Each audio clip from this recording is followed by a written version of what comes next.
আসসালামু আলাইকুম দর্শক, আপনাদেরকে বলেছি যে আজকের দিনটা খুব গুরুত্বপূর্ণ, বিশেষ করে রাতের বেলা যে বাংলাদেশের প্রধান দুটি রাজনৈতিক দল বিএনপি এবং জামাতের সাথে এই বৈঠকে আসলে কি কমিটমেন্ট করবেন প্রধান উপদেষ্টা ডক্টর মোহাম্মদ ইউনূস, সেই বিষয়টি আলোচনার জন্য আজকে যে একনেকের বৈঠক ছিল, জাতীয় অর্থনৈতিক পরিষদের নির্বাহী কমিটি একনেক, সেই বৈঠকের পর উপদেষ্টাদের সঙ্গে আলাদাভাবে বসেছেন এবং ধারণা করা হচ্ছে উপদেষ্টাদের কাছ থেকে পরামর্শ নেবেন এবং ডক্টর মোহাম্মদ ইউনূস কি ভাবছেন সেগুলো নিয়েই, সেই ভাবনাগুলো নিয়ে সিদ্ধান্ত নিয়ে তিনি রাজনৈতিক দলের কাছে যাবেন এবং উপদেষ্টাদের যেই মতামতগুলো সেইটা এক্সপ্রেস করবেন তিনি।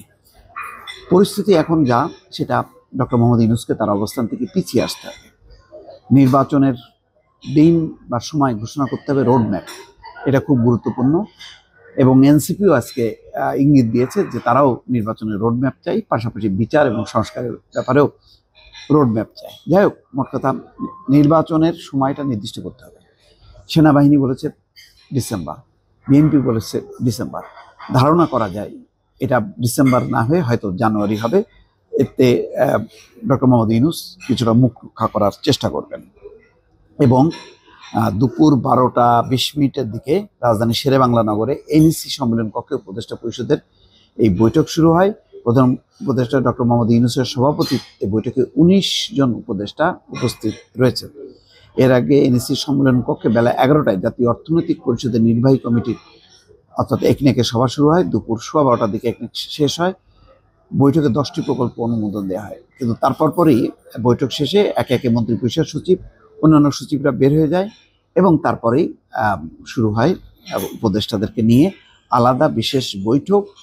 এবং বোঝাই যাচ্ছে যে এখন যে পরিস্থিতি, যেখানে বিএনপি সরাসরি বলেছে যে তারা যদি নির্বাচনের রোডম্যাপ ঘোষণা করা না হয় তাহলে তারা সরকারকে অসহযোগিতা করবে।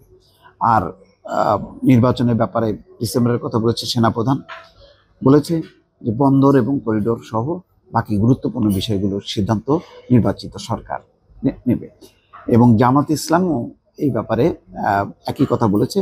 এবং জামাত ইসলাম আজকে গুরুত্বপূর্ণভাবে আলাদাভাবে বলেছে যে সেনাবাহিনীকে নিয়ে যাতে কোনো রকম অপপ্রচার চালানো না হয়, যেটা দেশে বিদেশে চলছে, সেটা সেনাবাহিনীর ভাবমূর্তি ক্ষুণ্ণ হবে, এতে দেশের জাতীয় নিরাপত্তার মুখে হচ্ছে। সব মিলায় পরিস্থিতির যেদিকে যাচ্ছে যে সেখানে ডক্টর মোহাম্মদ ইউনূস তার অবস্থান থেকে পিছিয়ে এসে হয়তো ধারণা করা হচ্ছে যে সবাই বলছেন যে না, পদত্যাগ আপনার সমাধান না, সমাধানটা হচ্ছে সবকিছু নির্দিষ্ট করতে হবে, নির্বাচনের রোডম্যাপ নির্দিষ্ট করতে হবে, সংস্কারের রোডম্যাপ নির্দিষ্ট করতে হবে। এই দুটি রোডম্যাপ নির্দিষ্ট করেই আপনাকে বলতে হবে যে কবে নির্বাচিত সরকার আসবে। ফলে সুনির্দিষ্ট রোডম্যাপ ঘোষণা এখন সময়ের দাবি।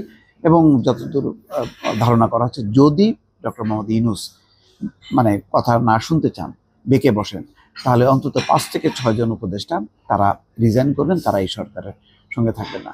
ফলে আজকের এই উপদেষ্টা পরিষদের একনেকের যে নিয়মিত বৈঠকের পর যে অনির্ধারিত বৈঠক হচ্ছে, সেই বৈঠকটাও গুরুত্বপূর্ণ। এই বৈঠকের সরকার যদি একাট্টা থাকে তাহলে, এবং ওই সিদ্ধান্তগুলো, যে সিদ্ধান্ত নির্বাচনের পক্ষে যাবে, তাহলে হয়তো রাজনৈতিক দলের সাথে আলোচনা খুব দ্রুতই শেষ হবে এবং একটা সমাধানের দিকে যাবে, তেমনটাই ধারণা করা হচ্ছে। যদি 9টায় হয় তাহলে দর্শক, আজকেই এই সরকারের সমাপ্তি, অর্থাৎ ডক্টর মোহাম্মদ ইউনূস জাতির উদ্দেশ্যে ভাষণ দিয়ে তার অধ্যায়, আপাতত এই অধ্যায় শেষ করবে।